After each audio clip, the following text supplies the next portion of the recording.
John Wayne Gacy était l'un des pires tueurs en série de l'histoire des États-Unis. Il a violé, torturé et assassiné au moins 33 jeunes hommes sur une période de 20 ans.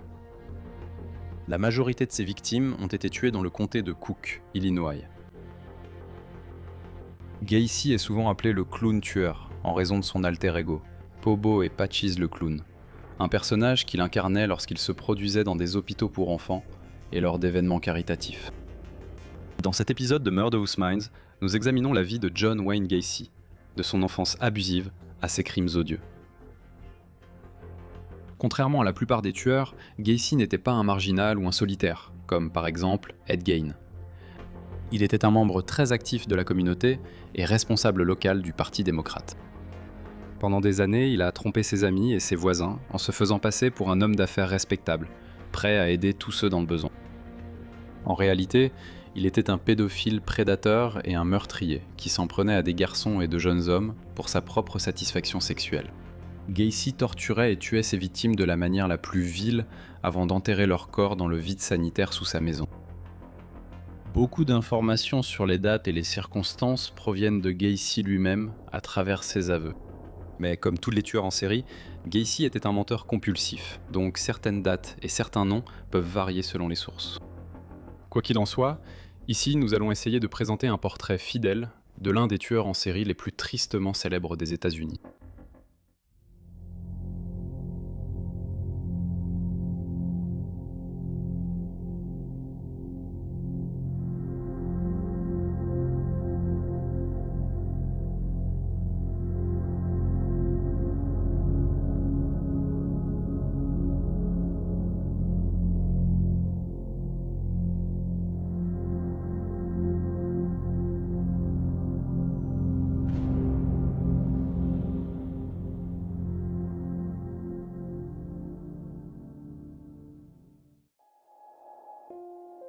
John Stanley Gacy était d'origine polonaise et danoise. Il a servi pendant la Première Guerre mondiale, puis a travaillé principalement comme mécanicien automobile. En 1938, il a épousé Marion Helen Robinson, et le couple s'est installé à Chicago. Ils ont rapidement accueilli leur premier enfant, une fille qu'ils ont appelée Joanne. Un peu plus de 2 ans plus tard, le 17 mars 1942, ils ont eu un deuxième enfant, un garçon, qu'ils ont appelé John Wayne Gacy. Le bébé est né, 29 minutes après minuit, à l'hôpital Edgewater à Chicago, aux États-Unis. Quelques années plus tard, ils ont eu leur troisième et dernier enfant, une fille, Karen. Chicago n'était pas un endroit facile où naître. Elle avait la réputation d'être l'une des villes les plus violentes des États-Unis, et même aujourd'hui, elle a une proportion plus élevée de crimes par arme à feu et d'homicides par rapport aux autres grandes villes. Et John Wayne Gacy finirait par rejoindre la liste des tueurs en série originaires de la ville, qui comprend les tristement célèbres H.H. Holmes et Richard Speck. La famille vivait dans une maison bien entretenue au nord de Chicago, et Gacy Jr., ainsi que ses sœurs, fréquentaient l'école catholique du quartier. À 11 ans après le déménagement de sa famille, Gacy a commencé l'école primaire et semblait y réussir. Il avait des amis, un petit boulot, et il participait au scout. Tout cela donnait l'impression qu'il était un garçon normal. Il avait des soucis de santé. Après s'être cogné la tête à 11 ans sur une balançoire, il a eu des pertes de connaissance occasionnelles. Finalement, un caillot de sang au cerveau lui a été diagnostiqué et traité avec succès par des médicaments. Gacy s'est fait enlever l'appendice à l'âge de 15 ans et a également dû prendre des médicaments pour un problème cardiaque qui l'a tourmenté toute sa vie. À l'école, Gacy était un élève moyen. Il n'excellait dans aucune matière en particulier, il se fondait simplement parmi les autres élèves. En raison de son problème cardiaque, il évitait tous les sports et l'exercice physique, et il était un enfant en surpoids. La seule chose pour laquelle il était connu, c'était le soin qu'il apportait à son apparence. Ses vêtements n'étaient pas chers, mais toujours propres, repassés, et il restait soigné. Pendant son adolescence, il a changé de lycée 4 fois, mais n'a jamais terminé sa dernière année. On dit que pendant les derniers mois où Gacy a fréquenté sa dernière école, Charles A. Prosser Vocational, à Balmont-Cragen, il était visiblement perturbé. Il était souvent absent et a finalement quitté l'école. La cause de sa rébellion était sa relation avec son père. John Senior était un ivrogne et un tyran, et toute la famille souffrait de ses accès de violence. Il battait sa femme, terrorisait ses filles, et rabaissait sans cesse son fils unique, le traitant d'idiot et de stupide, et le comparant défavorablement à ses sœurs. Les reproches constants de son père eurent un impact profond sur le jeune Gacy, et au lieu que ses souvenirs d'enfance soient remplis d'amour et de joie, ils étaient marqués par les insultes et les coups. Une fois, il a été violemment frappé avec une ceinture en cuir pour avoir accidentellement mélangé des pièces de moteur que son père avait assemblées. Cependant, Gacy entretenait une relation étroite avec sa mère et ses deux sœurs, et sa mère l'appelait affectueusement Johnny.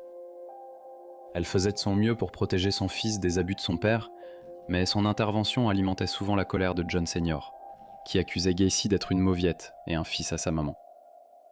Néanmoins, malgré sa brutalité, Gacy aimait son père et désirait avoir une véritable relation père-fils, et il essayait en vain de plaire à son père et d'obtenir son approbation.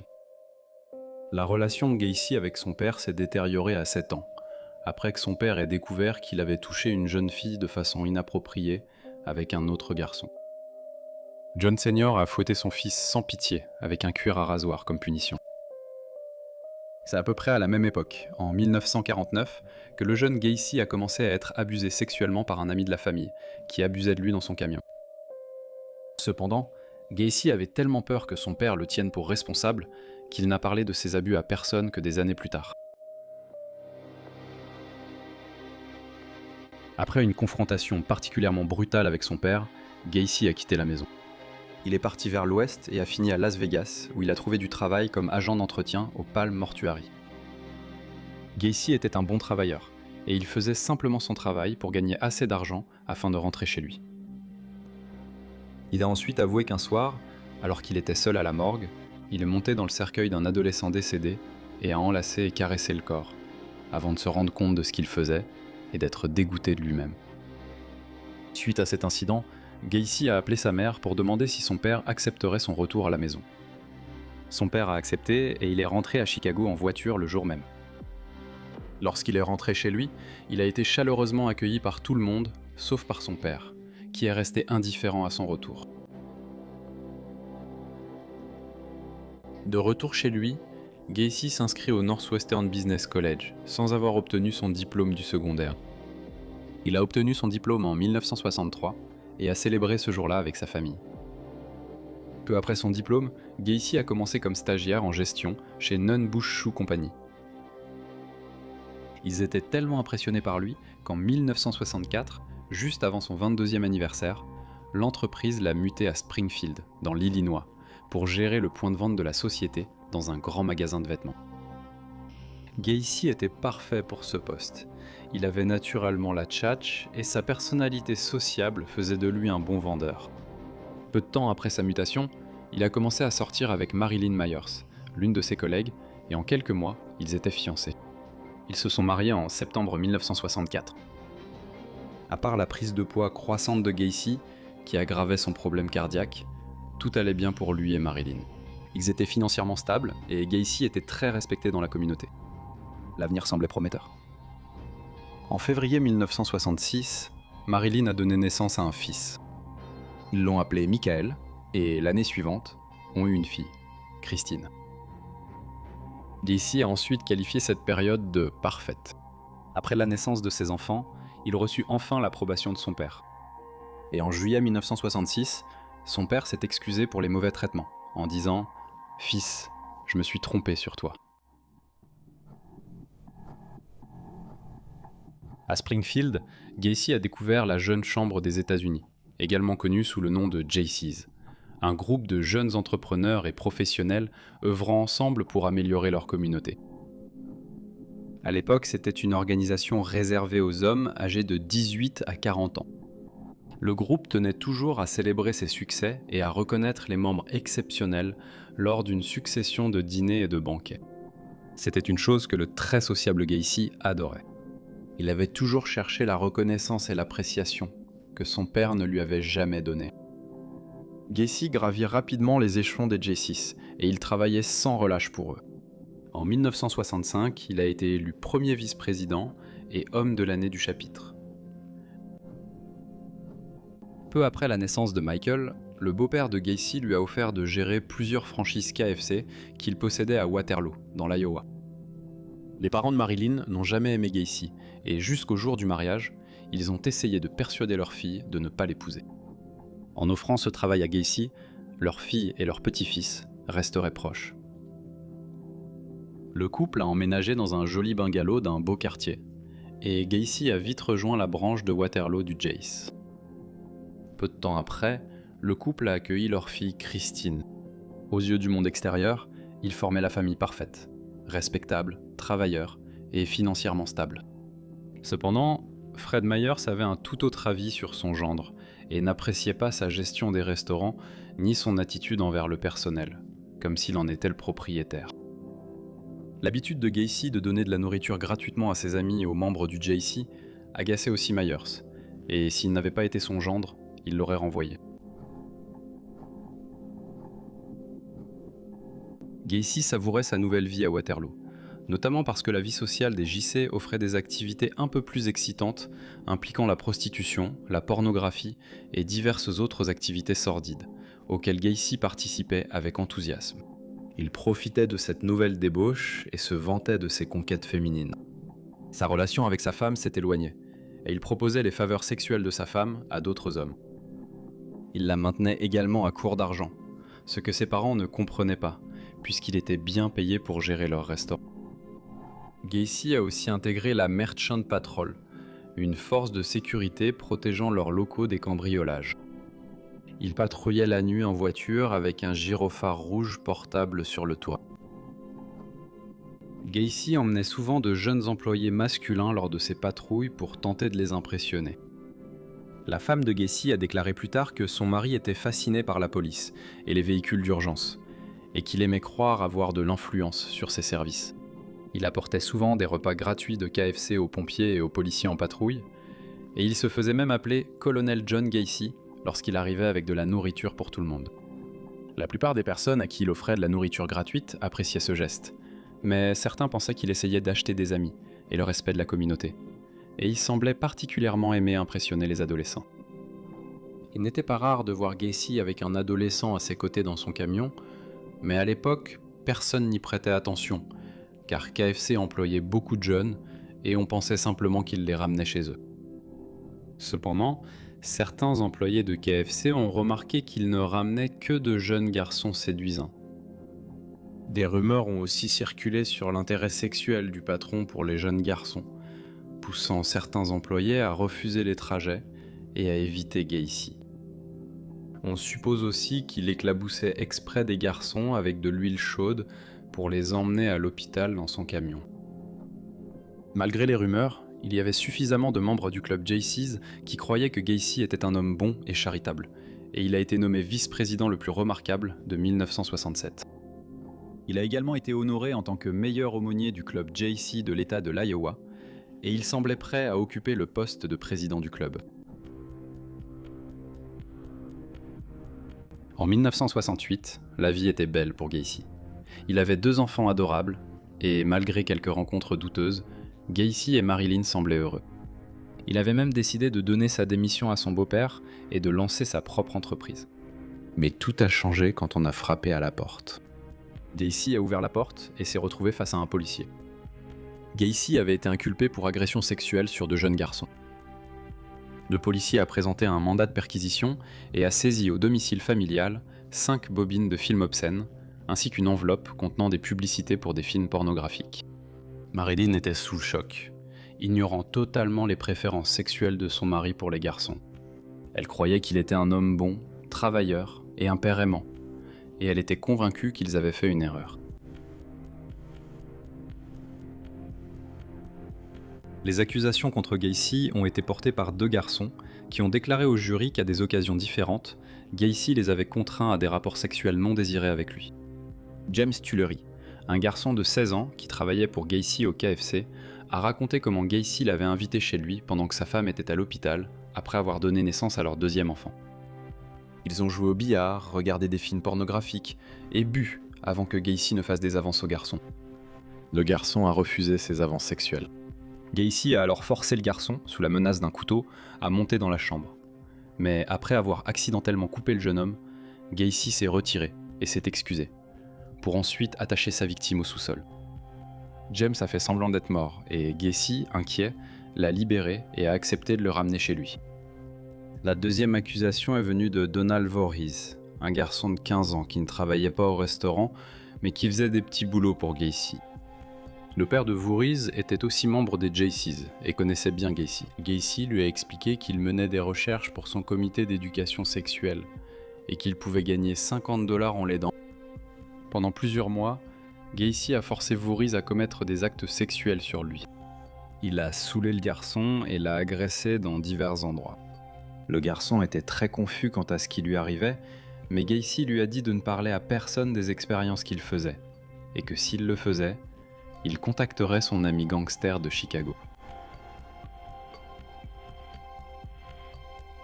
Gacy a raté 2 tests au détecteur de mensonges, mais a nié les accusations portées par les garçons. Et beaucoup dans la communauté et chez les JC pensaient qu'il était victime d'un coup monté. Cependant, Gacy a finalement admis avoir eu une relation rémunérée avec Voorhees. Malgré cet aveu, il ne s'est pas passé grand-chose concernant l'enquête. On pense que cela pourrait être dû au fait que Gacy détenait de nombreuses preuves compromettantes contre la police, concernant le côté plus sombre des JC. Il est probable que si Gacy n'avait pas agi comme il l'a fait, il aurait pu s'en sortir après les agressions, mais il semblait qu'il ne voulait pas prendre ce risque. Et le 30 août 1968, Gacy a persuadé l'un de ses employés, Russell Schroeder, âgé de 18 ans, d'agresser physiquement Voorhees dans le but de décourager le garçon de témoigner.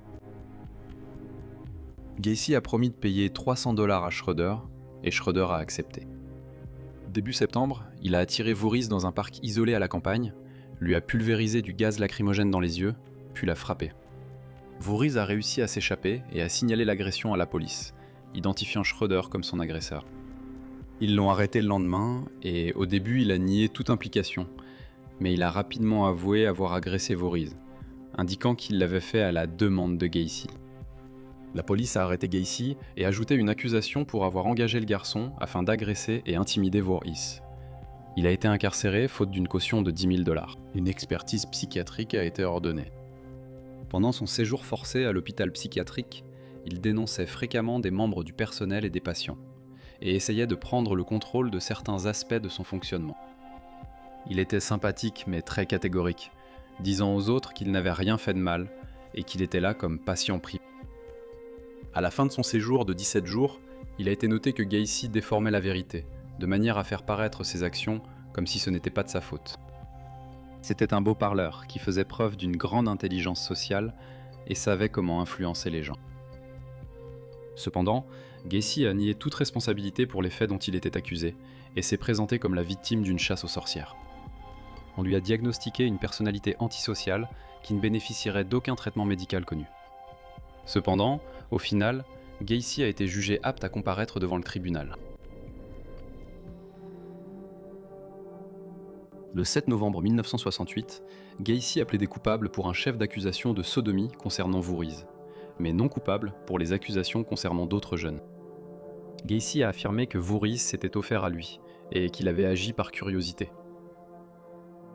Cependant, son histoire n'a pas été crue, et Gacy a été reconnu coupable de sodomie le 3 décembre et condamné à 10 ans de prison à purger à l'Animosa State Penitentiary. C'était la peine maximale possible à l'époque, et le juge qui l'a condamné semblait percevoir le danger que Gacy représentait pour les jeunes garçons, lui infligeant la peine la plus lourde possible. De nos jours, une telle infraction est passible d'une peine maximale de 25 ans. Si cela avait été le cas en 1968, nous n'aurions probablement jamais entendu parler de John Wayne Gacy, et d'innombrables vies auraient été sauvées. Le jour même où Gacy a été condamné, sa femme a demandé le divorce, réclamant la maison du couple, leurs biens et la garde exclusive de leurs 2 enfants, ainsi qu'une pension alimentaire. Le tribunal a statué en sa faveur et le divorce a été finalisé le 18 septembre 1969. Marina n'a accepté de fournir à Gacy des photos des enfants 2 fois par an, à ses frais. Gacy n'a jamais demandé de photos, n'a jamais repris contact et n'a jamais revu sa première femme, ni ses enfants. Pendant son incarcération, Gacy a rapidement acquis la réputation de détenu modèle. Quelques mois après son arrivée, il était devenu chef cuisinier. Il a également rejoint le chapitre Jacet des détenus et a fait passer le nombre de membres de 50 à 650 en moins de 18 mois.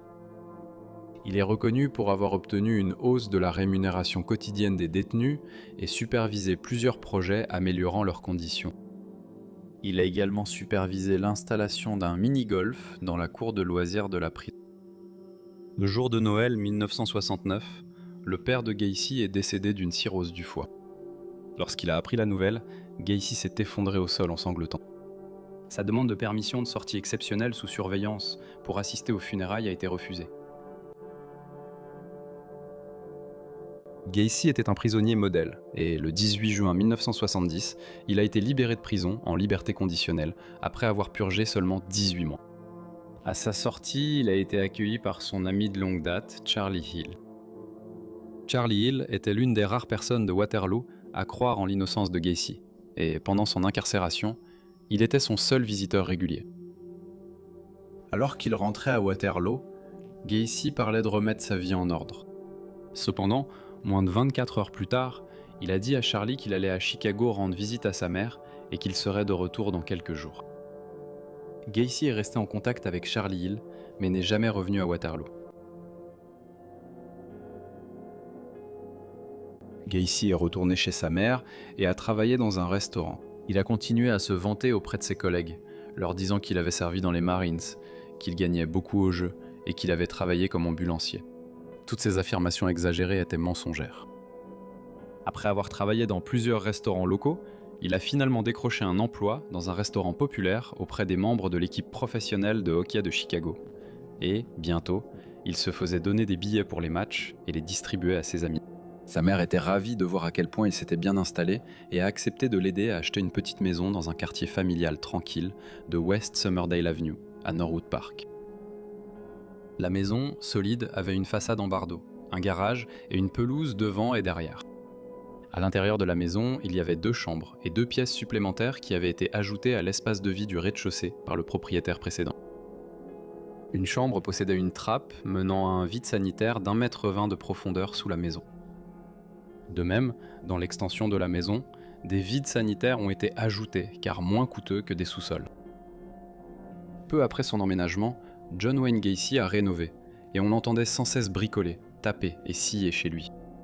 Il a également ajouté une table de billard et des machines de jeu dans un nouvel espace bar qu'il gardait bien approvisionné en alcool. Loin d'être un homme réformé après son passage en prison, John Wayne Gacy est devenu un prédateur. Il a commencé à traîner près de la gare routière Greyhound, à l'angle des rues Clark et Randall, à Chicago.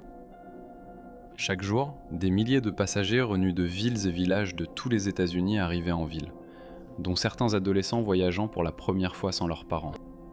Ces jeunes, arrivant seuls en ville, étaient très vulnérables, et des proxénètes et des pervers attendaient souvent pour séduire de jeunes garçons et filles et les entraîner dans la prostitution, ou pire encore. Pour Gacy, c'était l'endroit parfait pour aborder de jeunes garçons. Le 12 février 1971, à peine 8 mois après sa sortie de prison, la police de Chicago a inculpé Gacy pour trouble à l'ordre public après qu'un adolescent qu'il avait abordé au terminal a porté plainte contre lui. Le garçon a déclaré avoir été abordé par Gacy, emmené chez lui et forcé à un acte sexuel. L'affaire de Gacy a été classée car le garçon ne s'est pas présenté au tribunal. Ni les voisins de Gacy, ni la commission de libération conditionnelle n'ont entendu parler de l'accusation. Et, le 18 octobre 1971, Gacy a été officiellement relevé de sa libération conditionnelle et ses droits civiques lui ont été rétablis. Le premier meurtre connu de Gacy a eu lieu le 3 janvier 1972 à la suite d'une fête qu'il avait organisée chez lui.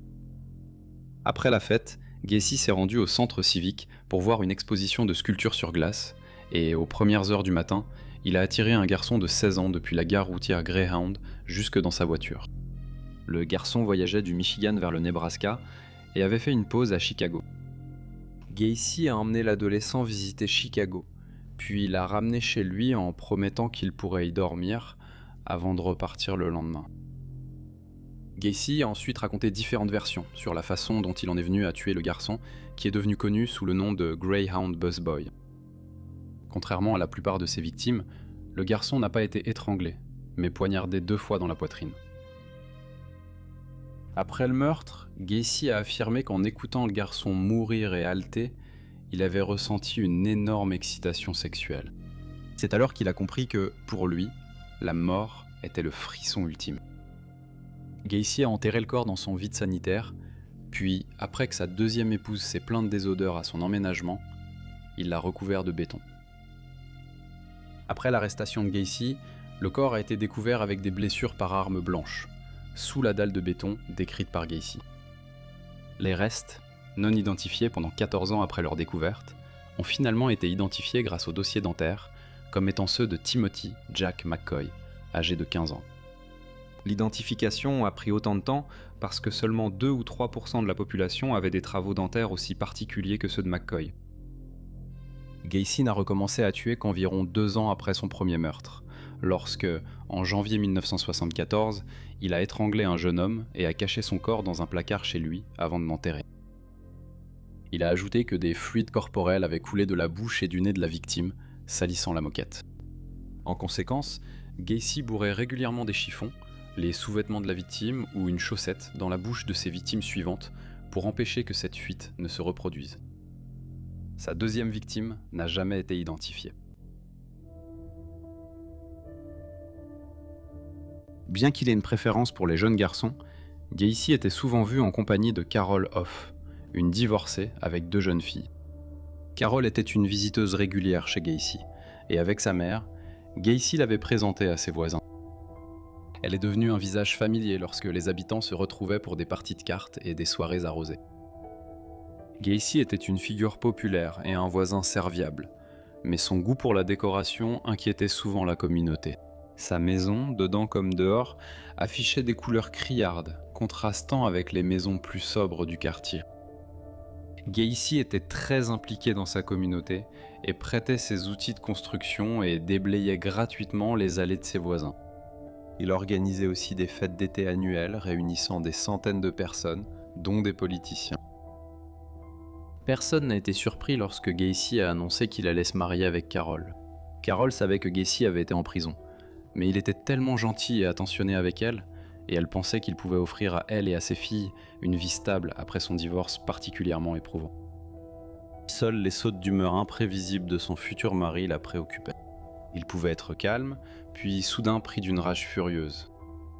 Malgré ses inquiétudes, le couple s'est marié le 1er juillet 1972, et Carol et ses 2 filles ont emménagé dans la maison de Gacy.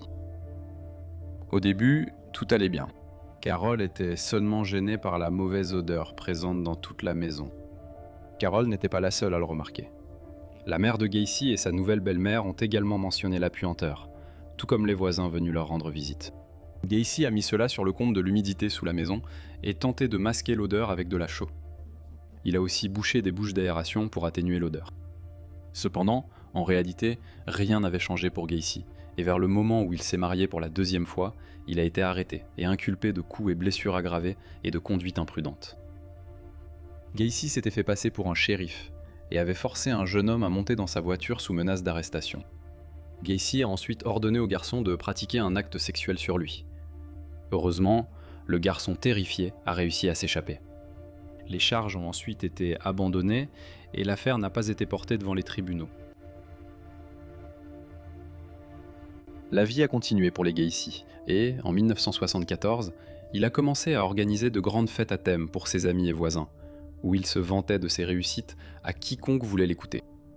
Beaucoup comprenaient ses histoires inventées et se contentaient de l'écouter raconter ses exploits chez les Marines, la police, les pompiers ou comme conducteur d'ambulance.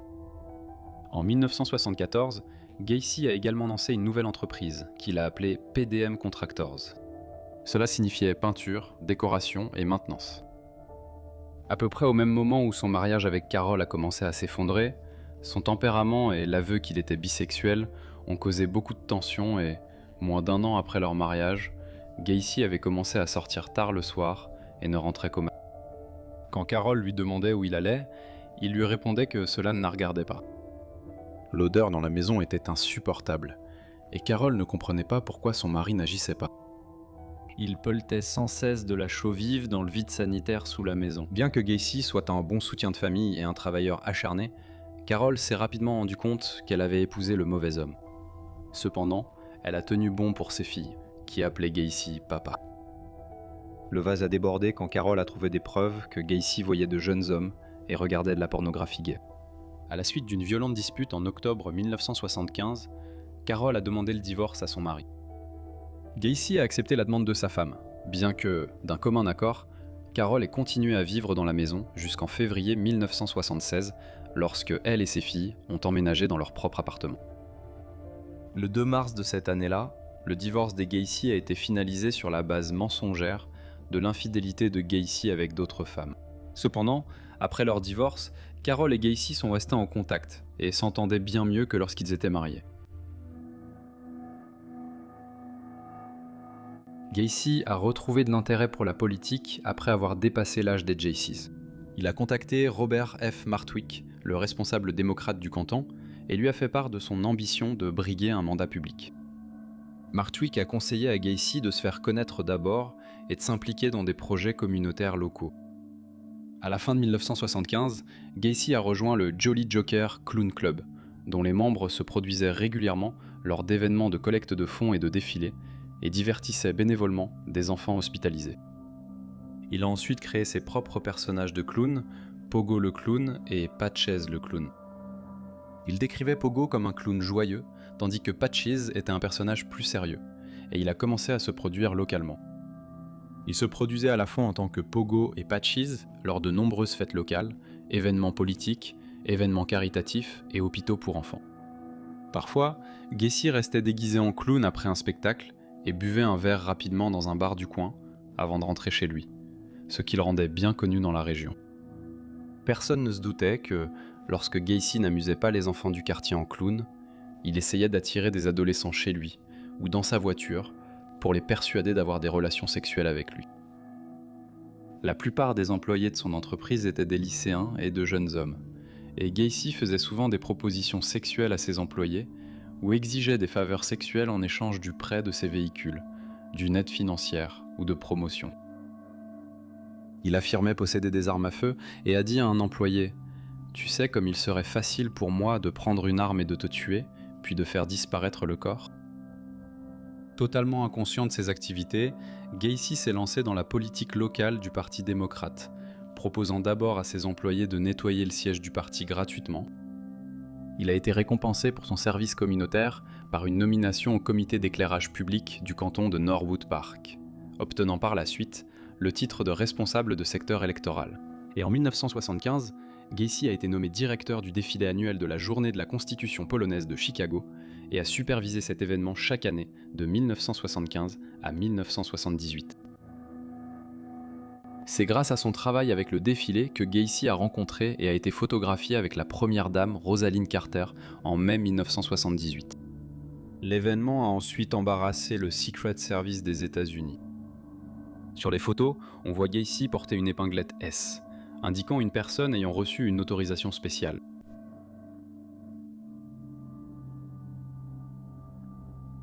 John Butkovich, 17 ans, était un jeune homme travailleur, employé dans une quincaillerie.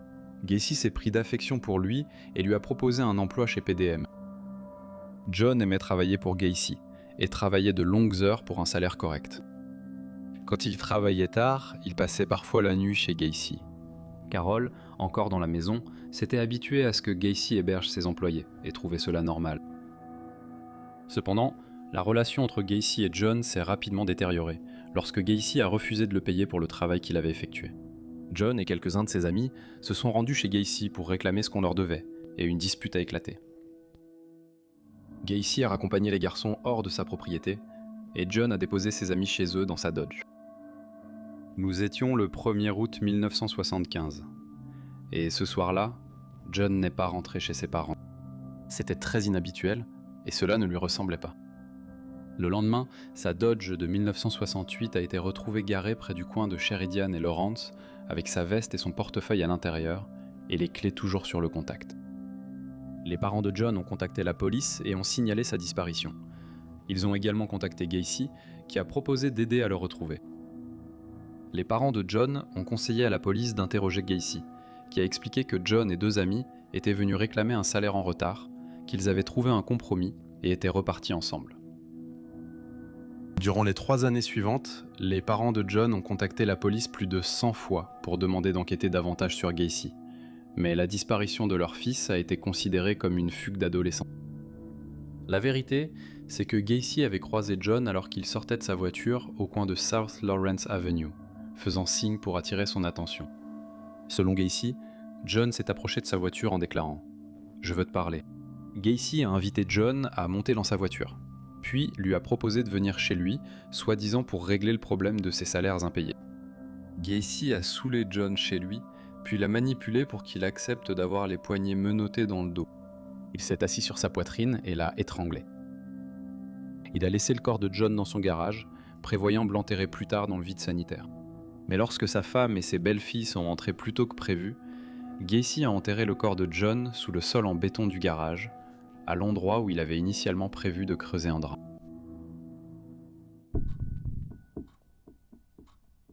Après son divorce, alors que son ex-femme et ses belles-filles vivaient encore chez lui, Gacy sortait souvent tard le soir chercher de jeunes hommes pour des relations sexuelles. Il ne tuait pas toutes les personnes avec qui il entrait en contact, bien que la fréquence de ses meurtres ait augmenté après que sa femme ait finalement déménagé en 1976. À cette époque, ses fêtes et ses visites nocturnes étaient plus fréquentes, et ses voisins remarquaient que la plupart de ses invités étaient de beaux adolescents ou de jeunes hommes. On remarquait aussi qu'il passait beaucoup de temps à creuser dans son jardin et à rénover et agrandir sa propriété. Son comportement erratique n'inquiétait pas outre mesure ses voisins, qui le considéraient simplement comme un homme travailleur, sociable, qui faisait beaucoup pour la communauté et qu'il pensait simplement un peu excentrique. En réalité, à cette époque, Gacy était à son apogée. Il a enlevé et assassiné au moins 21 garçons et jeunes hommes, âgés de 14 à environ 28 ans. Gacy trouvait facilement des garçons et se liait d'amitié avec eux. Beaucoup d'entre eux, il les a embauchés pour travailler pour lui dans son entreprise en pleine expansion. Il en a rencontré d'autres dans des bars et près de la gare Greyhound, beaucoup venus en ville pour une nouvelle vie ou un travail. Gacy attirait les jeunes en promettant un emploi dans la construction ou par d'autres ruses. Gacy se rapprochait de jeunes garçons lorsqu'il animait des fêtes d'enfants et événements caritatifs déguisés en clown. Pendant cette période, Gacy a enlevé et assassiné Daryl Sampson, âgé de 18 ans, qui a été vu vivant pour la dernière fois à Chicago le 6 avril 1976. Il a enterré Daryl sous la salle à manger avec un morceau de tissu coincé dans sa gorge. 5 semaines plus tard, dans l'après-midi du 14 mai, Randall Reffert, âgé de 15 ans, a disparu alors qu'il rentrait du lycée à pied. Quelques heures après son enlèvement, Samuel Stapleton, âgé de 14 ans, a disparu alors qu'il rentrait chez lui depuis l'appartement de sa sœur. Les garçons ont été enterrés ensemble dans le vide sanitaire et les enquêteurs pensent qu'ils ont été tués le même soir. Quelques semaines plus tard, le 3 juin, Gacy a tué un adolescent de Lakeview âgé de 17 ans nommé Michael Bonin. Michael a disparu alors qu'il quittait Chicago. Gacy l'a étranglé avec une ligature et l'a enterré sous sa chambre d'amis. John arpentait souvent les rues d'Uptown et de Newtown à Chicago, cherchant de jeunes garçons qui traînaient au coin de rue et se prostituaient auprès d'hommes d'âge mûr. Certains de ses enfants avaient seulement 8 ou 9 ans, même si Gacy préférait les beaux adolescents. Dans les années 70, le quartier d'Uptown à Chicago était tristement célèbre pour la prostitution de rue et des conditions de vie très précaires. C'était aussi un endroit où la communauté gay était presque acceptée, contrairement à d'autres parties du monde, et Gacy s'y sentait à l'aise, se mêlant à d'autres hommes, pour la plupart d'âge mûr et mariés, qui avaient été forcés de cacher leur sexualité pendant des années. Les jeunes garçons prostitués partageaient leurs expériences concernant les hommes avec qui ils montaient en voiture, et apprenaient qu'un certain type d'homme prenait plaisir à semer la douleur et la peur dans la vie de ces jeunes garçons. Le bruit courut rapidement à propos d'un homme en surpoids qui circulait dans une nouvelle Oldsmobile noire. Un garçon raconta être monté dans la voiture de l'homme au gros ventre, qui l'avait emmené jusqu'à une maison sur Summer Avenue, à West Norwood. Leur première rencontre s'est bien passée, mais lors de la seconde, il a été violent et l'a frappé. Le garçon s'est défendu mais a quand même été agressé sexuellement. Il s'est échappé en disant que son ami avait noté la plaque d'immatriculation pour se protéger. Il a ensuite été ramené à l'endroit où il était monté. La rumeur courait qu'il fallait éviter l'homme corpulent dans la voiture noire. On savait qu'il était généreux, mais dangereux. Il a même été accusé de la disparition d'une prostituée de 9 ans signalée à la police des mineurs, qui a surveillé sa maison 2 semaines, observant de jeunes hommes aller et venir. Cependant, interrogé sur Gacy, tous ont nié tout comportement anormal, et, comme lors d'autres enquêtes, personne n'a approfondi les vérifications pour établir ses liens avec d'autres garçons disparus.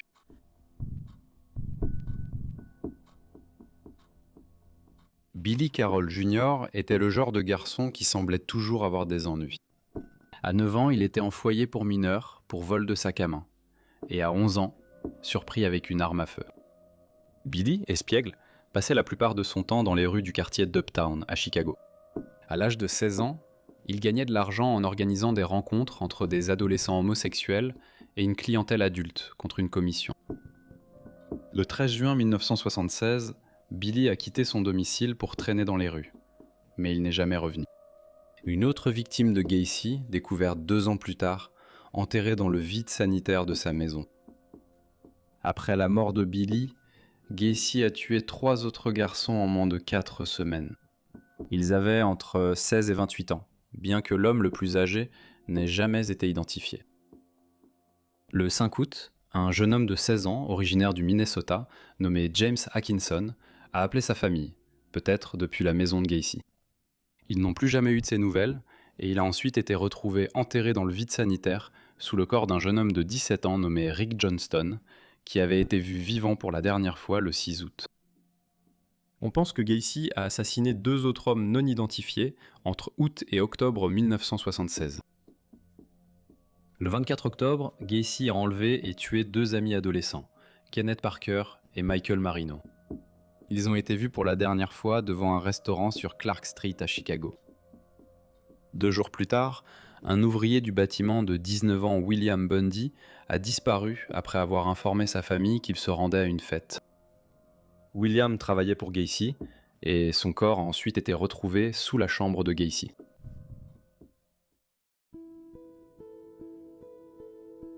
En 1976, il n'y avait ni téléphone portable ni internet. Donc, il n'était pas inhabituel que les parents restent sans nouvelles de leurs enfants pendant de longues périodes, surtout lorsqu'ils étaient partis voyager. D'autres étaient des vagabonds, regrettés de personne. Cependant, à plusieurs reprises, comme dans le cas de la disparition de John Butkovich, les parents et les amis étaient convaincus que ce n'était pas du tout le genre de leurs proches de simplement disparaître ou d'être considérés comme un fugueur. L'une de ces victimes était Gregory Godzik, âgé de 17 ans. Gregory était un garçon beau et apprécié, qui aimait par-dessus tout passer du temps avec ses amis et sa petite amie. Il était ravi lorsque, vers la fin de 1976, il a décroché un petit boulot après l'école dans l'entreprise de Gacy et avait assez d'argent pour retaper sa vieille voiture. Tout semblait bien aller pour le jeune homme.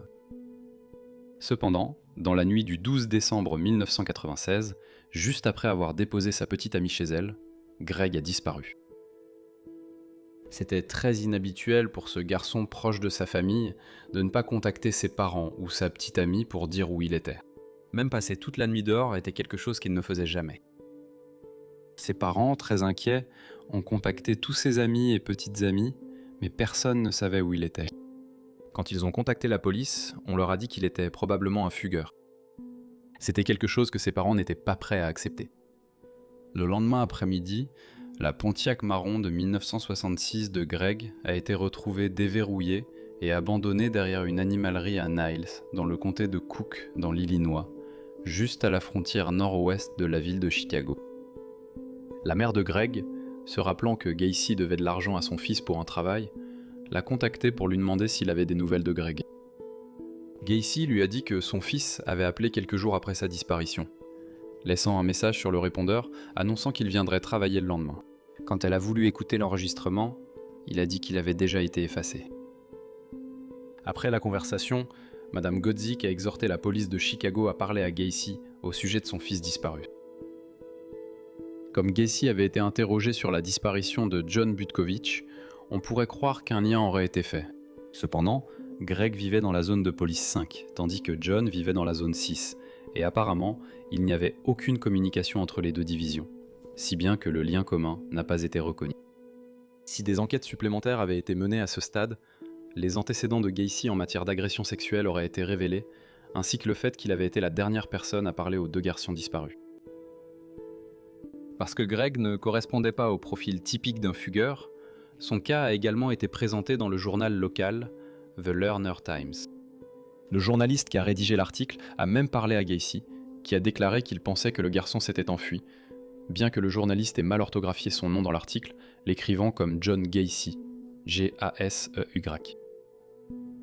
Les parents de Greg ont ensuite engagé un détective privé, Anthony Palizano, qui avait une excellente réputation pour retrouver les enfants fugueurs, mais même lui n'a rien pu trouver. Moins de 2 mois après la disparition de Greg, John Ciszak, âgé de 19 ans, a été signalé disparu. Il connaissait à la fois Godzik et Butkovich, et comme eux, n'avait aucune raison de fuir. Mais encore une fois, le lien n'a pas été établi. Gacy possédait la voiture de John, mais il a trompé la police en affirmant que John la lui avait vendue parce qu'il avait besoin d'argent pour quitter la ville.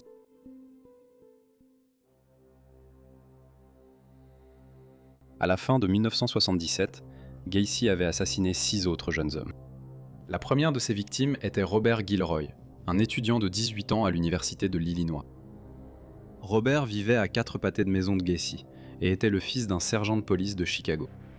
Le 15 septembre 1977, il devait prendre un bus avec d'autres étudiants pour une journée d'équitation. Robert ne s'est jamais présenté. C'était inhabituel, alors ses amis ont contacté ses parents et il a été signalé comme disparu. À ce moment-là, Gacy était à Pittsburgh et il n'est revenu à Chicago que le 16 septembre lorsque le corps de Robert a finalement été retrouvé avec ceux des autres victimes de Gacy sous le vide sanitaire de la maison. Cela a alimenté des spéculations sur un possible complice de Gacy. Cependant, bien que Gacy ait hébergé plusieurs jeunes hommes chez lui pendant de longues périodes, il n'y a jamais eu aucune preuve qu'il ait tué un complice. 10 jours après la disparition de Robert, John Mowry, un ancien marine américain de 19 ans, a disparu après avoir quitté la maison de sa mère pour se rendre à son appartement à pied. John a ensuite été retrouvé étranglé et enterré sous la chambre principale de la maison de Gacy. Le 17 octobre, Russell Nelson, âgé de 21 ans, a disparu. Il venait du Minnesota et était à Chicago pour chercher du travail. Il a été vu pour la dernière fois devant un bar de la ville. Moins de 4 semaines plus tard, Gacy a assassiné Robert Winch, un adolescent de 16 ans originaire de Kalamazoo, Michigan, et l'a enterré dans le vide sanitaire. Le 18 novembre, Tommy Boiling, âgé de 20 ans et père d'un enfant, a disparu après avoir quitté un bar de Chicago.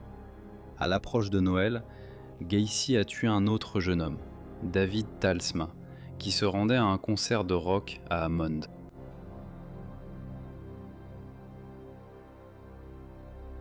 Le 30 décembre 1977, Gacy a enlevé Robert Donnelly, un étudiant de 19 ans, à un arrêt de bus de Chicago sous la menace d'une arme. Il a conduit Robert chez lui, où il l'a violé, torturé, et a plongé sa tête à plusieurs reprises dans une baignoire jusqu'à ce qu'il perde connaissance. Pendant toute l'épreuve, Gacy a nargué Robert avec des phrases comme « On joue à des jeux amusants ce soir, hein ?» Robert était tellement traumatisé qu'il a demandé à Gacy de le tuer. Cependant, après plusieurs heures, Gacy a conduit Robert à son lieu de travail et l'a relâché, en le prévenant que s'il portait plainte à la police, il ne le croirait pas. Robert a ignoré la menace et a signalé l'agression à la police. Ils ont interrogé Gacy le 6 janvier 1978.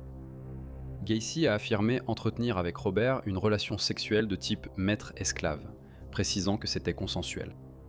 Fait remarquable, la police l'a cru et n'a porté aucune accusation. Le mois suivant, Gacy a tué William Kindred, âgé de 19 ans, qui a disparu le 16 février. À ce moment-là, le vide sanitaire sous la maison de Gacy était plein, et William fut la dernière victime qu'il y enterra.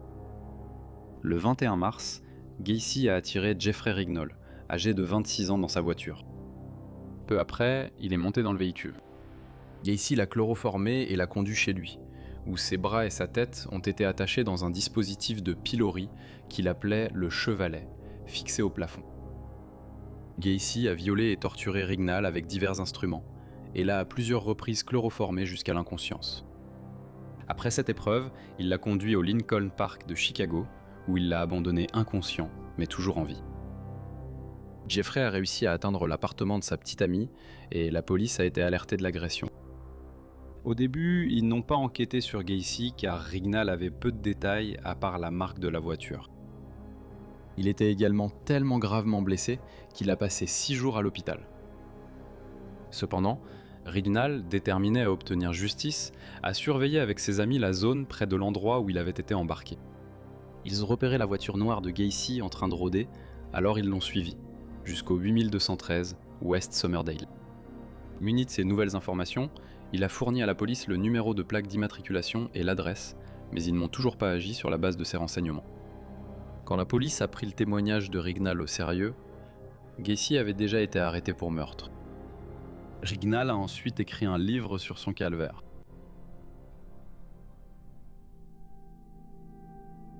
En 1978, le vide sanitaire était rempli de corps, mais personne ne s'en doutait. Et Gacy était toujours considéré par la plupart des gens comme un bon voisin et un membre actif de la communauté. Il a même fait emménager chez lui une nouvelle petite amie et a déclaré à son voisin d'à côté qu'il allait se remarier. Cependant, la relation n'a pas duré et peu de gens l'ont rencontré. Gacy restait en contact avec Carol et l'accompagnait souvent à des événements sociaux. Il visitait encore parfois la maison, bien qu'elle se plaignait toujours de la puanteur. Gacy était toujours gentil et généreux avec sa mère et ses sœurs, et il restait en contact étroit avec elles, n'oubliant jamais les anniversaires et aidant dès qu'il le pouvait.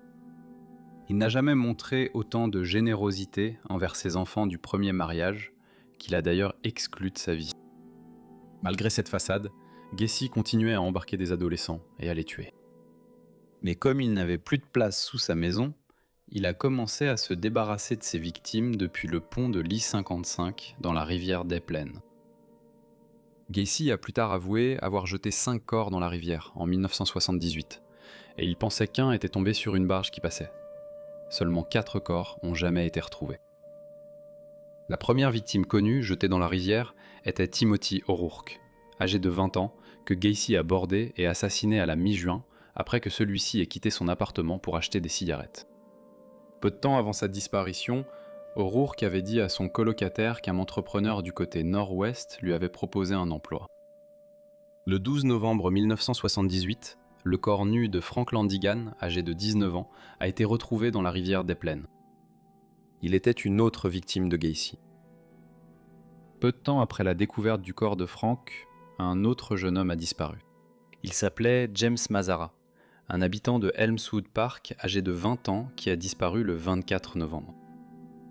Il avait également dit à sa sœur qu'il travaillait dans la construction. Robert Paste n'avait que 15 ans lorsqu'il a mystérieusement disparu. À l'époque, il travaillait dans une pharmacie. Sa mère était venue le chercher après son service et l'attendait dans le magasin. Robert lui a dit d'attendre quelques minutes pendant qu'il sortait parler à un entrepreneur qui lui avait proposé un emploi. Robert n'est jamais revenu. 3 heures après la disparition de Robert, le service de police de Des Plaines a été informé et le lieutenant Joseph Kozonissak a commencé une enquête. Après avoir appris le nom de l'entrepreneur qui avait proposé le travail à Robert, le lieutenant a frappé à la porte de Gacy. Gacy a répondu et Joseph lui a parlé du garçon disparu, puis a demandé à Gacy de l'accompagner au poste de police pour un interrogatoire. Gacy a expliqué qu'il ne pouvait pas sortir à cause d'un décès familial récent et de quelques appels à passer, mais il a promis de venir plus tard. Gacy s'est présenté au poste à 3h20 du matin. Il était couvert de boue, disant avoir eu un accident de voiture. De retour au poste plus tard, il a nié toute implication dans la disparition. À la demande des détectives, Gacy a rédigé une déclaration écrite, détaillant ses déplacements du 11 décembre. Joseph a décidé de faire une vérification des antécédents de Gacy, et a été surpris de découvrir que Gacy avait purgé une peine de prison pour avoir commis un acte de sodomie sur un adolescent des années auparavant. Peu après, Joseph a obtenu un mandat pour perquisitionner la maison de Gacy.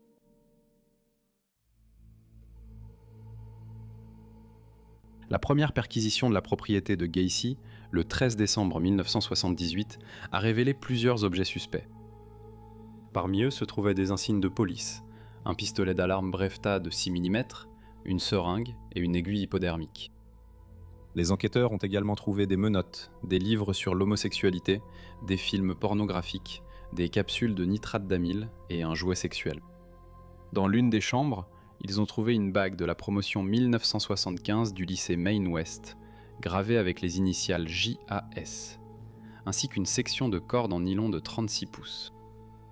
Le vide sanitaire situé sous la maison de Gacy a été fouillé, et la première chose qui a frappé les enquêteurs était une odeur nauséabonde qu'ils ont prise pour une odeur d'égout. La terre dans le vide sanitaire était saupoudrée de chaux légères, mais semblait intacte. La police n'a rien trouvé d'autre lors de sa première fouille de le vide sanitaire. Gacy était furieux que la police ait fouillé sa propriété, et a immédiatement contacté son avocat. Lorsque Gacy s'est vu présenter un formulaire de renonciation au droit Miranda et qu'on lui a demandé de le signer, il a refusé. La police n'avait rien pour l'arrêter, et a finalement dû le relâcher après l'avoir interrogé davantage sur la disparition de Paiste. Ils ont confisqué le véhicule de Gacy, d'autres véhicules de travail, et l'ont mis sous surveillance constante. D'autres éléments ont été mis au jour, notamment des plaintes déposées contre Gacy, en particulier la plus récente déposée par Jeffrey Rignall. Les éléments s'assemblaient, mais il manquait encore de preuves pour l'arrêter. Gacy devenait de plus en plus agité. D'abord, il plaisantait avec les policiers en leur apportant des plats à emporter, mais il s'est rapidement mis à les accuser de harcèlement. Un examen plus approfondi du véhicule de Gacy a été effectué, et les enquêteurs ont découvert un petit amas de fibres qui pourraient être des cheveux humains. Ce soir-là, les policiers ont effectué un test avec 3 bergers allemands dressés pour la recherche pour déterminer si Paiste avait été présent dans l'un des véhicules de Gacy. L'un des chiens s'est approché de l'Oldsmobile de Gacy et s'est couché sur le siège passager, ce que le maître chien a indiqué aux enquêteurs comme étant une réaction cadavérique, indiquant que le corps de Paiste avait été présent dans le véhicule.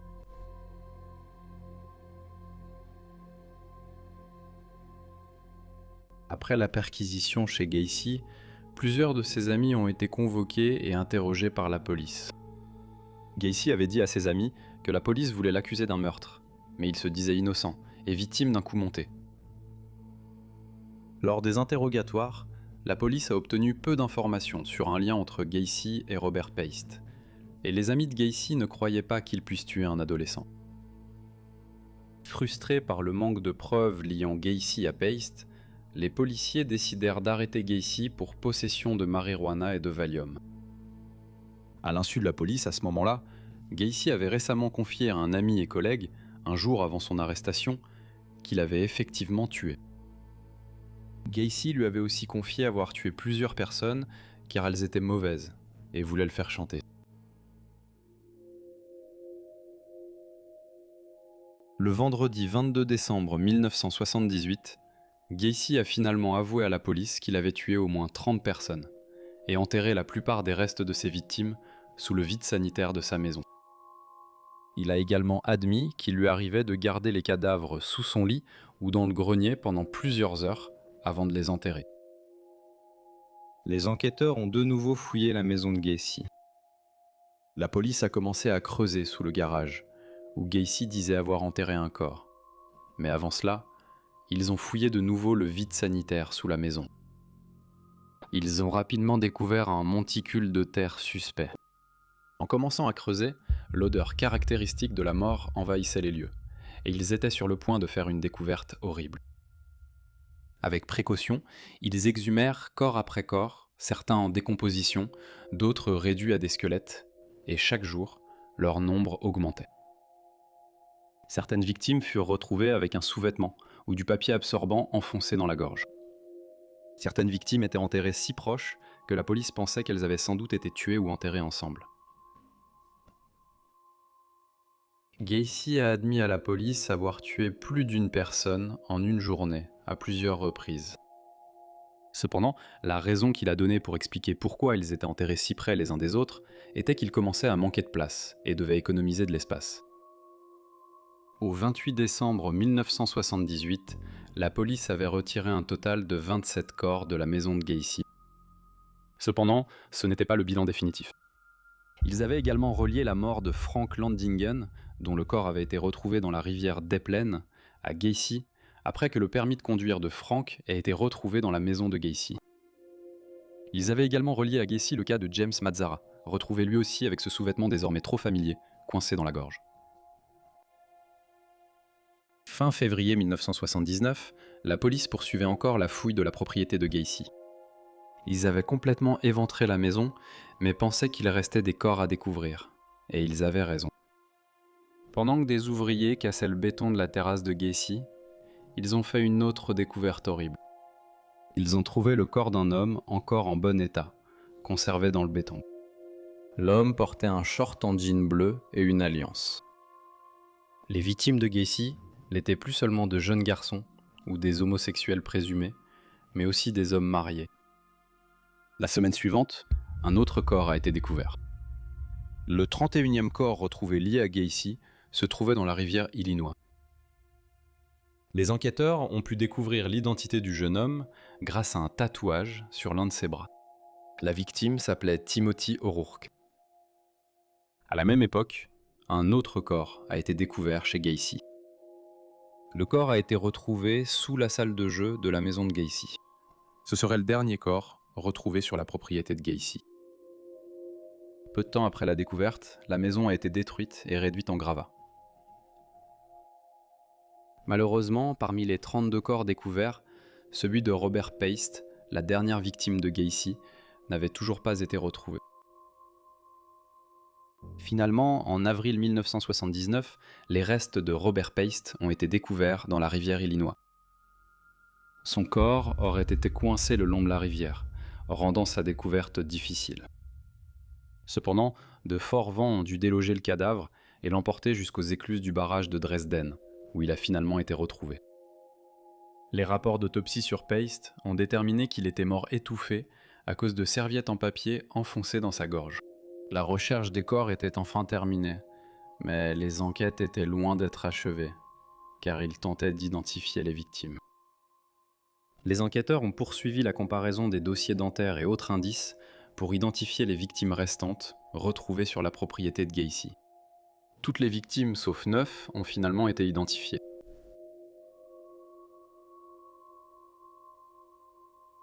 Le mercredi 6 février 1980, le procès pour meurtre de John Wayne Gacy a commencé au tribunal pénal du comté de Cook à Chicago. Les membres du jury, composés de 5 femmes et 7 hommes, ont écouté le procureur Bob Egan parler de la vie de Robert Paste, de sa mort atroce et de la façon dont Gacy était responsable de son meurtre, ainsi que de celui de 32 autres jeunes hommes.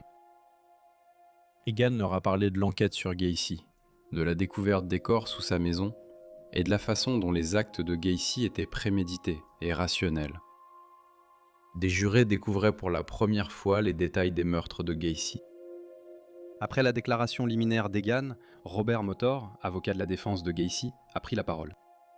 Il s'est opposé à la déclaration d'Egan en affirmant que les actes de Gacy étaient effectivement irrationnels et impulsifs, mais en soutenant qu'il était fou et n'avait plus le contrôle de sa conduite.